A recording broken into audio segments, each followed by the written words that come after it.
2. 1. L'histoire de Dieu, du monde et de toi. 3. Dieu est l'union de trois personnes liées par l'amour. Au commencement, ils étaient trois, le Père, le Fils et le Saint-Esprit. Non pas trois dieux différents, mais un Dieu, union indissoluble de trois, une triunité ou trinité. La Trinité n'est pas un problème de maths ou une ancienne énigme. C'est la bonne nouvelle que Dieu est amour. Depuis toujours, le Père a aimé son Fils dans l'unité de l'Esprit. Comment pouvons-nous nous représenter cela ? En fait, le Fils de Dieu est l'image de Dieu. Il nous donne accès à la vie de Dieu. Ainsi, considérons par exemple la scène du baptême du Fils de Dieu. Nous y voyons le Saint-Esprit descendre sur lui, tandis que le Père déclare « Tu es mon enfant bien-aimé, tu fais toute ma joie ». Cette scène est un aperçu de la vie éternelle de Dieu. Le Père a toujours aimé son Fils avec la joie du Saint-Esprit. Mais cet amour était trop beau pour qu'il le garde pour eux. Le Dieu d'amour souhaitait le partager. Ainsi, le Père a fait un monde au travers de son Fils et par son Saint-Esprit, car il veut que des milliards d'enfants rejoignent sa famille. Toi et moi avons été créés pour entendre cette déclaration. Tu es mon enfant bien-aimé, tu fais toute ma joie. Le sens de la vie, c'est de trouver notre place avec eux. 2. L'histoire du monde est l'histoire de deux hommes. Dieu a placé un homme, Adam, à la tête de l'humanité pour qu'il la bénisse et prenne soin d'elle. Mais Adam se détourna de Dieu, se replia sur lui-même et plongea le monde dans la mort et la malédiction. L'humanité fut déchue de la grâce. Maintenant, nous partageons tous cette humanité brisée et nous ressentons les effets de sa malédiction. La race humaine est comme un sapin de Noël qui a été abattu et arraché de sa terre naturelle. On peut se déguiser avec des décorations fantaisistes, on peut effectuer toutes sortes de bonnes actions. Mais nous périssons. Nous n'avons aucune vie spirituelle en nous et nous nous dirigeons vers notre perte. La race d'Adam est sous la condamnation de Dieu. Dieu a prononcé un non définitif à ce mode de vie parce qu'il veut quelque chose de très différent pour nous. Il veut que nous trouvions tous la vraie vie dans un second Adam. Jésus-Christ. Le Fils est venu sur terre en devenant un simple homme et fut nommé Jésus. Il est entré dans notre monde brisé et a pris en charge notre cause perdue. Comme un champion qui gagne la course pour nous, Jésus prit place dans nos chaussures et vécut la vie parfaite que nous ne pourrions jamais vivre. Puis, sur la croix, il mourut d'une mort maudite, mort qui devait être la nôtre. Mais en faisant cela, il prit la nature maudite d'Adam et l'anéantit. En effet, 3 jours plus tard, il revint à la vie, avec une vie vraiment nouvelle, là où il n'y a ni mort ni malédiction. Il nous invite maintenant à entrer dans sa vie et dans sa famille. 1. Tu fais un avec Adam. Feras-tu un avec Jésus ? Par notre naissance, nous faisons un avec Adam. On dit bien tel père, tel fils. C'est pourquoi nous partageons aussi sa nature égoïste, sa mort et sa malédiction. Unis à Adam, nous n'avons pas de vie en nous-mêmes et aucun espoir pour l'avenir. Mais Jésus vient pour offrir une incroyable union avec lui. Telle une branche de sapin de Noël, nous pouvons être coupés de l'arbre Adam et greffés à l'arbre Jésus-Christ. Pensez aussi à une autre image d'union. Nous pouvons faire un avec Jésus comme dans un mariage. Imaginez un mariage entre un prince et une mendiante. Elle est sale et pauvre, avec un nom honteux et un avenir sans espérance. Pourtant, le prince l'aime et s'offre à elle dans le mariage. Dès qu'ils sont unis, que se passe-t-il ? Le prince prend toutes les dettes de son épouse et elle reçoit toutes les richesses de son prince. Il couvre son nom honteux et lui donne son nom. Elle est invitée dans sa vie, sa famille et son héritage. Grâce à son prince, elle peut appeler le roi papa. Et tout cela grâce à leur union conjugale. C'est exactement la même chose avec Jésus. Si nous le recevons, tout ce qui est nôtre, notre péché, notre malédiction deviennent siens. Il paie le prix de tout cela sur la croix. Et tout ce qui est sien, sa justice, son héritage, deviennent nôtres. Si nous faisons un avec Jésus, dès maintenant nous sommes adoptés dans la famille. Son esprit devient notre esprit, son Père devient notre Père. Nous appartenons à ses frères et sœurs dans l'Église, nous prions le même Père et l'entendons exprimer son amour pour nous par ses paroles. Tu es mon enfant bien-aimé, tu fais toute ma joie. Ce sont nos privilèges maintenant. Et quand Jésus reviendra, nous participerons aussi à sa vie physique et immortelle. Il ramènera nos corps à la vie et créera un monde nouveau, juste et droit. Ce jour-là, Dieu jugera le monde, confirmant à jamais son non à Adam et son oui à Jésus-Christ. Tu fais un avec Adam, mais il n'y a aucun avenir dans cette vie-là. Cependant, les bras tendus vers toi, Jésus te lance une invitation. Il s'offre à toi, te donne sa vie même, sa famille et son avenir. Il est à toi si tu veux l'inviter dans ta vie. Fais un avec Jésus. Les trois t'invitent dans leur cercle d'amour. Les deux déterminent le monde. Veux-tu faire un avec le Fils de Dieu ?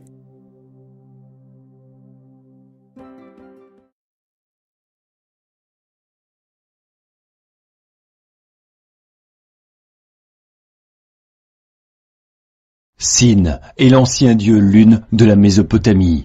Son nom a évolué sous différentes formes durant les millénaires. Le symbole qui le représentait était le croissant de lune et le taureau.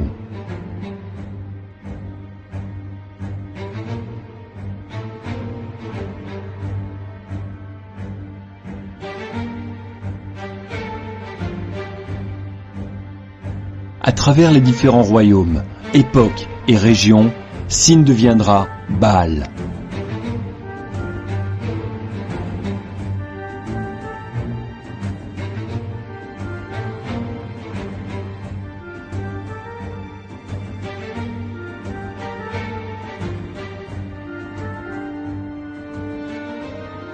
Baal sera représenté sous différents aspects, dépendant de la région, époque où il était vénéré. Très souvent, les symboles du croissant de lune, le taureau ou un astre brillant le représentent.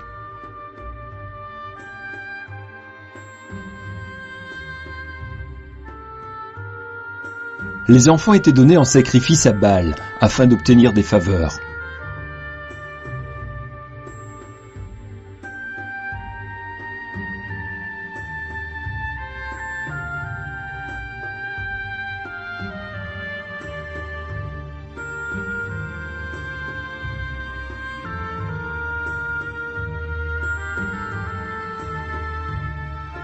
Baal est l'ennemi de Yahweh, Dieu Tout-Puissant, mais il perdit en popularité lorsqu'Élie, le prophète de Yahweh, gagna lors de sa confrontation contre les prophètes de Baal. Dans le monde arabe pré-islamique, Baal, que l'on nomme aussi Baal ou pour définir son titre de seigneur. Baal deviendra Oubal.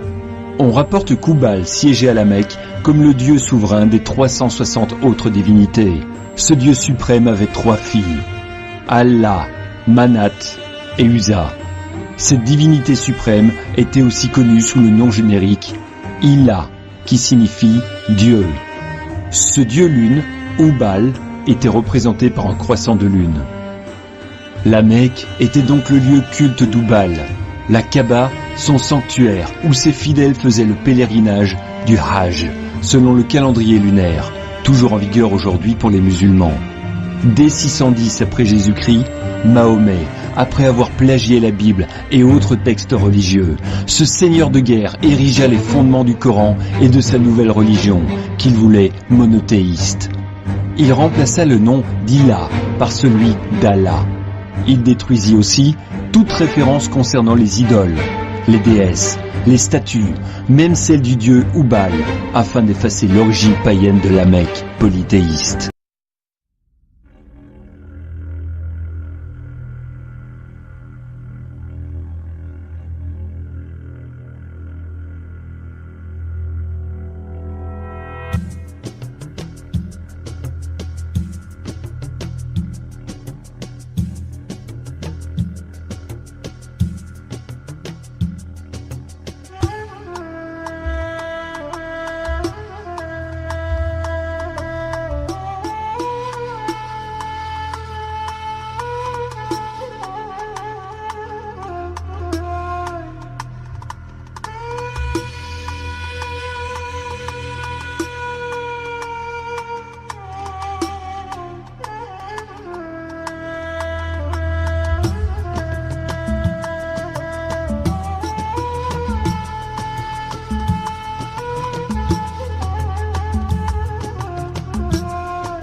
Ok.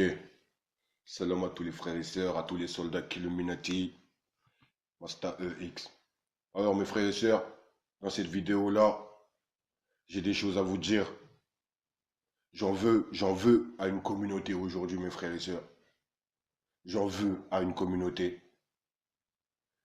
J'en veux pas aux chrétiens. Pourquoi? Parce que ils sont égarés, mesquines, c'est pas de leur faute. Et la plupart, ils sont guidés par des gens qui ne sont, comment dire, qui ne sont intéressés que par l'argent, le bénéfice. Et puis voilà, et ils ont choisi ça. Mais bon, j'en veux pas non plus aux juifs parce que je trouve que les juifs, c'est même pas une religion. J'en veux principalement aux musulmans. Aux musulmans. Pourquoi? Je vais vous expliquer, c'est simple. L'islam, l'islam est le meilleur, le plus beau des cadeaux qu'Allah a offert à l'homme. L'islam est le meilleur, le plus beau des cadeaux que Dieu a offert à l'humanité, mes frères et sœurs.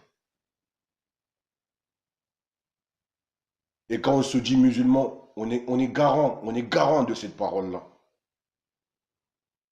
Ce cadeau-là, vous devez de le distribuer si vous vous prétendez musulman. Cette parole-là, vous devez de la partager. Mais aujourd'hui, c'est quoi être un musulman? Quand je vois les musulmans aujourd'hui, je me dis non, je ne pense pas que moi je suis musulman. Parce qu'on n'a pas la même définition de l'islam. Pour vous, l'islam, c'est quoi? C'est un slogan. C'est oui, Dieu, il est pardonneur, Dieu, il est là, on sait qu'il peut faire les choses, on sait que si, on sait que ça. Et nous, on est là, on fait rien. Aujourd'hui, si l'islam est persécuté, si le monde en est là aujourd'hui, si l'islam est persécuté à ce point-là, c'est à cause de vous, les musulmans. Principalement à cause de vous, les musulmans. Si tout le monde se permet de dire tout et n'importe quoi sur l'islam, sur les musulmans, sur le Coran, si tout le monde se permet de faire tout et n'importe quoi de votre religion, c'est à cause de vous. Parce que vous ne faites rien pour votre religion. Tout ce que vous faites, c'est pour vos gueules à vous, pas pour votre religion. Tout ce que vous faites, c'est que pour vous-même. Ça, c'est de l'égoïsme. C'est de l'égoïsme. Et vous êtes tous égoïstes. Aujourd'hui, quand vous regardez partout, on insulte l'islam, on traite les femmes voilées, tout le monde se permet de faire tout et n'importe quoi de l'islam. Et vous vous prétendez musulman. Et vous regardez ça, vous le laissez faire. Le prophète, alayhi salam, il a défendu sa religion. Il a défendu l'islam quand l'islam a été persécuté. Et ça, c'est écrit dans le Coran. L'islam n'a jamais accepté la persécution. L'islam, c'est une religion de paix, oui, on le sait, mais votre argument, c'est toujours la même, vous sortez tous le même argument. Oui, l'islam, c'est la paix, c'est l'amour, d'accord, mais l'islam n'a jamais accepté la persécution. Les musulmans ont toujours été là pour défendre l'islam, les vrais musulmans. Vous lisez même pas votre livre, vous lisez pas le Coran, et vous vous prétendez musulman. Vous connaissez même pas la vie du prophète Mohammed sallallahu alayhi wa sallam, vous vous dites musulman. C'est malheureux, c'est triste. Eh bien, si l'islam est persécuté aujourd'hui, tous ceux qui se disent musulmans là, vous ne faites rien pour l'islam, sachez que vous n'êtes pas musulman. Sauf si vous êtes musulman à votre façon, si c'est ça votre définition de musulman, moi je ne suis pas musulman. Parce que pour moi, ce n'est pas ça l'islam. Aujourd'hui, quand on voit les familles, la maman, elle est habillée, elle est voilée, mais la fille, elle est habillée comme une prostituée. Le garçon, il a une coupe à l'eau chaude, une coupe de jbep. Il est habillé avec des jeans serrés. Subhanallah. Vous voyez pas qu'il y a un gros problème là dans votre famille? Vous voyez pas qu'il y a un gros souci là? Si vous prétendez suivre les enseignements du prophète Mohammed sallallahu alayhi wa sallam, vous verrez que dans le Coran, il nous prescrit le combat. Allah nous prescrit à plusieurs reprises, dans plusieurs versets différents, le combat dans le Coran. Et quand tu parles de combat à ces pseudo-musulmans-là, ils disent « Ouais, non, tu sais, Dieu, l'islam, c'est la paix, Dieu, c'est l'amour. » D'accord, mais si le monde il en est là aujourd'hui, si l'islam est persécuté comme ça, c'est à cause de vous, justement. Parce que votre laxisme, votre hypocrisie envers l'islam pousse les mécréants, ça leur donne la force Parce que les mécréants, c'est quoi? Eux, ils touchent un peu. S'ils voient que ça, tu dis rien, tu réagis pas, ils mettent la main. S'ils voient que tu réagis pas, ils mettent le bras. S'ils voient que tu réagis pas, ils mettent tout le corps. Et puis ainsi de suite, ainsi de suite, ainsi de suite. Vous vous prétendez musulman. Et l'islam, franchement, c'est écœurant. C'est écœurant. Vous êtes là, vous allez à la mosquée, vous faites tous blani, on va à la mosquée. Tu vas à la mosquée pour faire quoi? Pour prier. D'accord. Et tu pries pour qui? Pour toi, gueule, pour toi tout seul. C'est la vérité. Parce que tu ne fais rien pour ton islam à toi. Normalement, tu pries pour la Oumma islamique. La base, tu pries pour la Oumma. Et quand tu pries, normalement, tu es censé prêcher la parole que tu as dans la main. Là. Cette parole-là, elle n'est pas là pour qu'on la garde pour nous, mes frères et sœurs. Elle est là pour qu'on la partage. Cette parole-là, elle est là pour qu'on la partage. Aujourd'hui, vous voyez les gens, vous allez à la mosquée, vous priez pour vous-même. Et vous sortez de la mosquée, chacun fait sa route. Chacun fait sa route. Il n'y a personne qui calcule personne.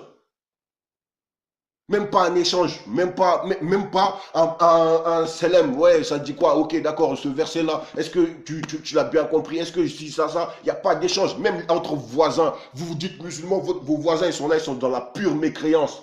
Vous ne les prêchez même pas une bonne parole. Même pas une parole. Et vous vous dites musulman.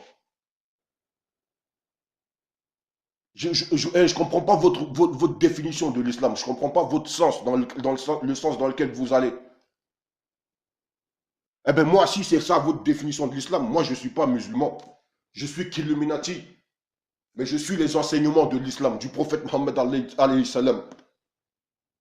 Moi, je suis les enseignements du prophète Mohammed. Je suis entièrement soumis à Allah. Je suis entièrement soumis à Allah. Quand je me réveille le matin, c'est dans ma tête, c'est qu'est-ce que je peux faire aujourd'hui dans le sentier d'Allah. Mais vous, quand vous réveillez le matin, c'est quoi? Oui, je vais aller travailler pour payer les factures, nourrir ma famille, nanani nanana, etc., etc. Vous n'avez même pas honte. Vous n'avez même pas honte. Vous croyez que c'est votre travail là qui nourrit votre famille? C'est Allah subhanahu wa ta'ala qui nourrit vos familles, mes frères et sœurs. C'est Allah qui nourrit vos familles. Alors soyez reconnaissants un minimum envers sa religion, envers vos proches, envers votre prophète Mohammed, paix et bénédiction d'Allah sur lui. Vous êtes trop égoïste. Vous êtes trop égoïste. Vous pensez que les animaux, comment ils font pour se nourrir? Vous croyez que même les animaux, ils n'ont pas ce souci dans la tête. Qu'est-ce que je vais manger demain? Comment je vais faire pour manger? Parce que eux savent que Allah les nourrira, puisque c'est Allah qui les a créés et qui les a mis là. Il leur donnera leur subsistance. Et si Allah nous a mis là, c'est pas pour qu'on court derrière Iblis et son argent. C'est pour qu'on court derrière la foi, pour qu'on court derrière, pour qu'on cherche à retourner au paradis, mes frères et sœurs. Et vous êtes là, oui, comment je vais faire pour payer les factures? Comment je vais faire pour payer le loyer? Comment je vais faire pour nanani, pour nanana? Parce que Iblis, c'est ce qu'il veut. Vous êtes plus soumis à Shaitan que à Allah. Vous êtes plus soumis au Shaitan que à Allah. Pourquoi? Parce qu'aujourd'hui, la plupart de vous, les musulmans, vous adorez que l'argent. Vous adorez plus l'argent que Allah. Je vous jure par Allah que c'est une vérité. Vérifiez, vous verrez par vous-même. S'il n'y a pas d'hypocrisie en vous, vous le savez. Vous êtes plus soumis à Iblis et à son système que à Allah. Parce qu'aujourd'hui, si c'est l'heure de la prière, vous êtes en train de travailler pour le shaitan, pour son argent, vous faites passer la prière après ce travail-là. Vous dites, ouais, non, la prière, on verra plus tard. Pour l'instant, je suis en train de travailler. Vous êtes soumis à Iblis. Donc, la prière, on verra plus tard. La soumission à Allah, on la verra plus tard. Et vous vous dites musulman. C'est écœurant. C'est écœurant. Moi, si c'est ça votre version de l'islam, si c'est ça votre définition d'être musulman, je ne suis pas musulman. Je suis qu'Illuminati, qui suit les enseignements d'Allah, qui suit les enseignements du prophète Mohammed, paix et bénédiction d'Allah sur lui. Ça, c'est une valeur. Nous, on est garant de cette parole-là, parce qu'on sait que cette parole-là, c'est la vérité. C'est la vérité qui émane de notre Seigneur. Aujourd'hui, vous êtes là, vous parlez, vous dites tout et n'importe quoi au nom d'Allah. Oui, Allah sait ce que j'ai dans le cœur. Oui, Allah sait ce que j'ai à faire. Allah sait ci, Allah sait ça. Oui, Allah le sait. Mais pourquoi tu ne fais rien? Toi, tu ne fais rien. Tu dis juste Allah sait, Allah sait. D'accord. Moi, quand je vois les frères et sœurs chrétiens, je me dis, Wallah, si Allah l'aurait donné le Coran, ce livre-là, il l'aurait défendu mieux que les musulmans aujourd'hui. Pourquoi? Parce que eux, ils ont le sens de la quête de Dieu, même s'ils sont égarés aujourd'hui. Moi, quand je parle avec un frère chrétien, je sais de quoi je parle, parce que j'ai lu mon livre. Je connais un minimum mon livre et je connais un minimum son livre. Si on s'intéresse aux chrétiens, si on s'intéresse à la Bible, c'est pas parce que on cherche à affronter les autres. Non, on cherche à comprendre. Parce que quand on est en quête de vérité, on doit chercher.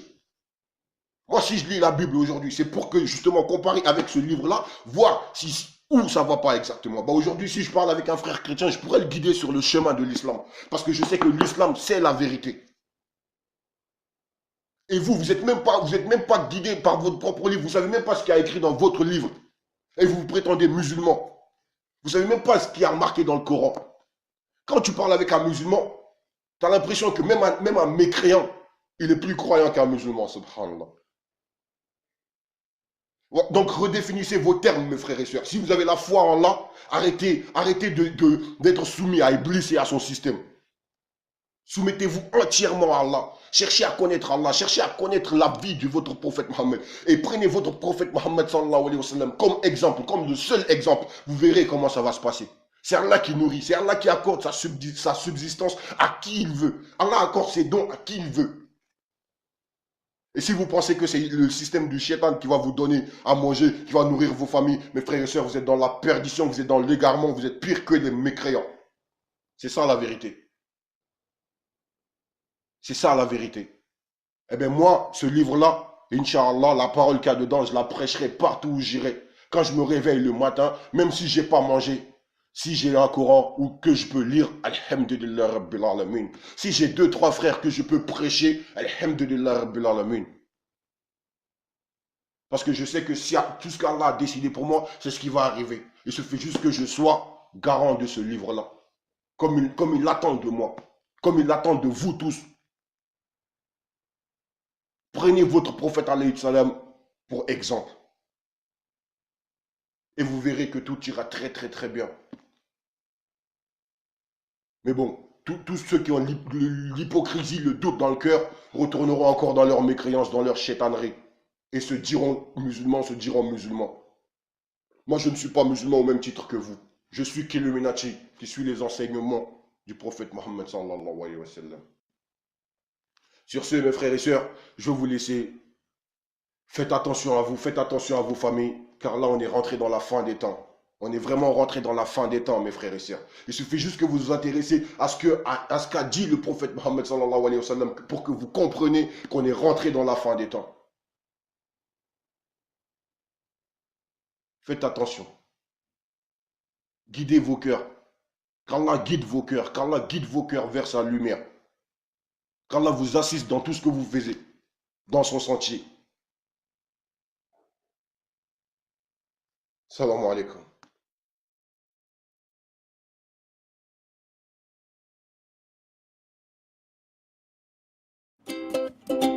Dieu dit dans le Coran, dans Surat Al-Imran, ce qui signifie, certes, la religion agréée par Dieu, c'est l'islam.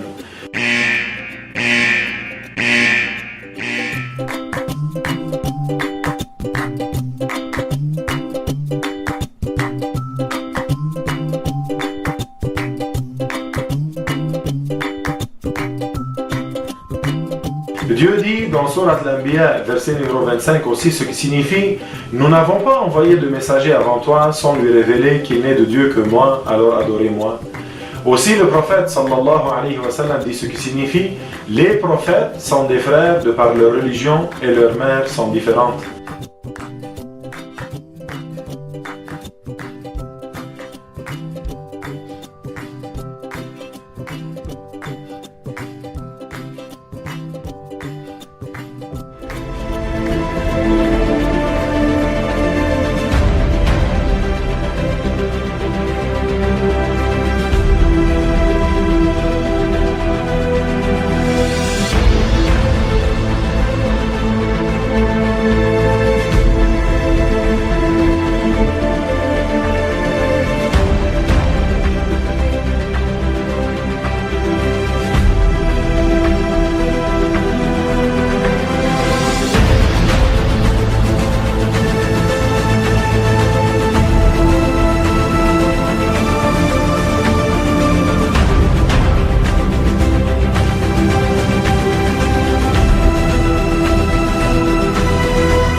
Ceci est donc une preuve que tous les prophètes sont musulmans,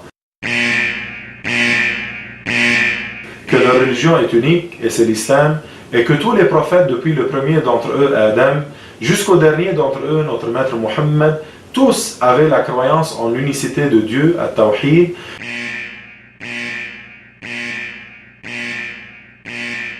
et que Dieu est unique, qu'il n'a pas d'associé.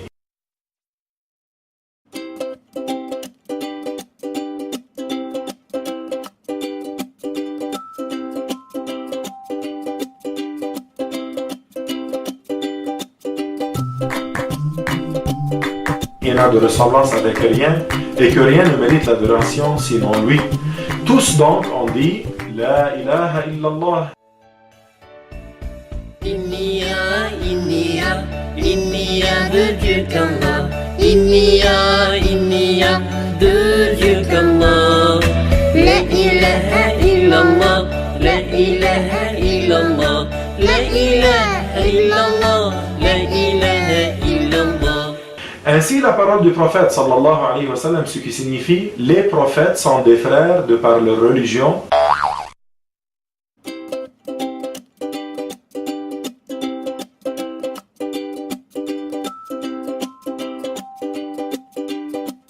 Et leurs mères sont différentes, indique une comparaison des prophètes à des frères. Cela parce que la religion des prophètes est la même, c'est l'islam. Leur croyance est la même. Leur croyance en Allah est la même. En les anges, au paradis et à l'enfer, à la résurrection, à l'exposition des actes.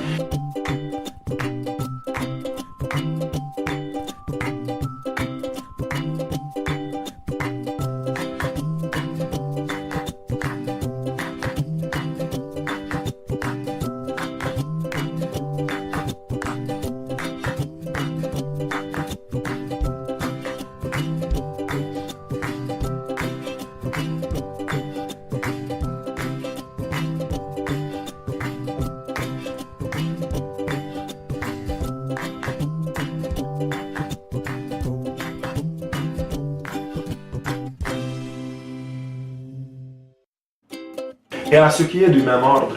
Cependant, la sagesse requérait que leur loi révélée soit différente selon les époques en fonction de ce qui est préférable pour l'intérêt des êtres humains. Voilà la vérité. Walhamdulillahi Rabbil Alamin.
Pendant qu'ils font 7 fois le tour de la Kaaba, les pèlerins peuvent essayer d'embrasser la météorite. Mais la foule est tellement dense, surtout de nos jours, que c'est impossible. Donc, si vous ne pouvez pas physiquement embrasser la pierre, vous devez tendre la main droite vers elle pour montrer votre respect, votre vénération.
بالإسراء وبالمعراج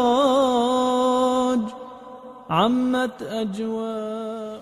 Assalamu alaikum mes frères et sœurs. Parmi les miracles du prophète Mohammed, il y a le voyage nocturne El-Isra. Le prophète a accompli un voyage par le corps et par l'âme à l'état d'éveil de la Mecque à Jérusalem, en compagnie de l'ange, Gabriel Jibril. Ce miracle est cité dans le livre du Coran et dans la sunna du prophète Mohammed. Il n'est donc pas permis d'en nier la réalité, ainsi quiconque nie la réalité du voyage nocturne contredit le Coran. صليل الصوارم نشيد الأباء ودرب القتال طريق الحياة فبين اقتحام يبيد الطغاة وكتيم صوت جميل صدى صليل الصوارم نشيد الأباء ودرب القتال طريق الحياة فبين اقتحام يبيد الطغاة وكتيم صوت جميل صدى به عز ديني وذل البغاة. Le Buraq, qui est un animal du paradis, dont la taille est entre celle du cheval et du mulet. Le Buraq peut parcourir une très grande distance en très peu de temps. ودرب القتال طريق الحياة فبين اقتحام يبيد الطغاة وكتيم صوت جميل صدى فقم يا أخي لدرب النجاة لنمضي سويا نصد الغزاة. Baytul Maqdis, il a attaché le Buraq à l'anneau auquel les prophètes attachaient leur monture. Puis il est entré dans la mosquée de Al-Aqsa. Elle a été construite par notre maître Adam environ 40 ans après qu'il ait construit la Kaaba.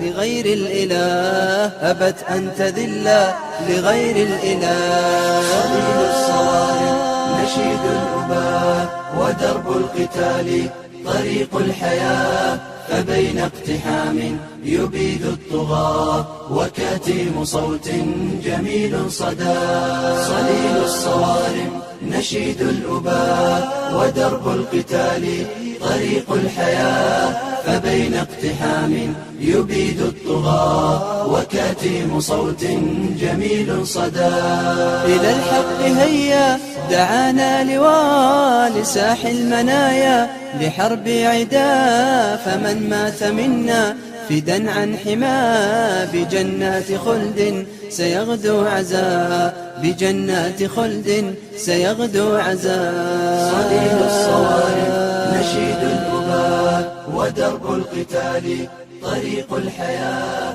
فبين اقتحام يبيد الطغاة.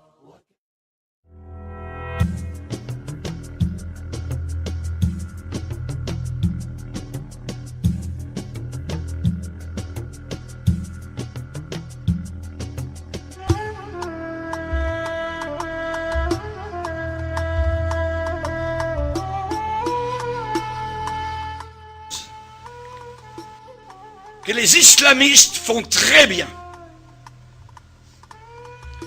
Actuellement, les chrétiens d'Égypte bénissent le Seigneur pour l'État islamiste. C'est parce que l'État islamiste actuellement est en train de montrer vraiment ce qu'est véritablement l'islam. Comme cela, les chrétiens se différencient totalement de l'islam. Ils montrent leur vrai jour, véritable jour. Religion de haine, un islamiste, il vit dans la peur, continuellement.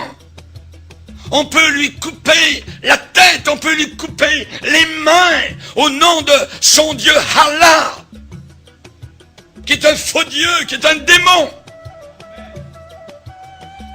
Il se regarde le visage dans le miroir, il a peur.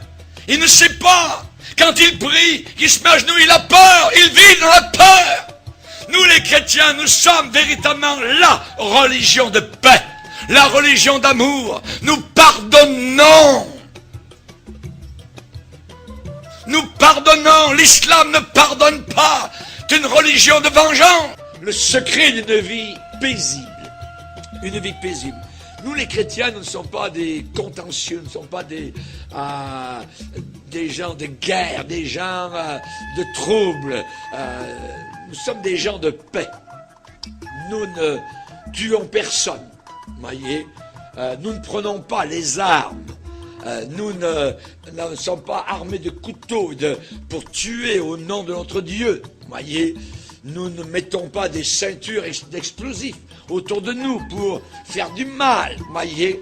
Et pour qu'ensuite, si nous mourons dans l'explosion, nos parents, évidemment, se réjouissent de notre mort, parce que maintenant nous sommes avec des vierges dans des ébats sexuels éternels là-haut, dans ce paradis de fous, voyez.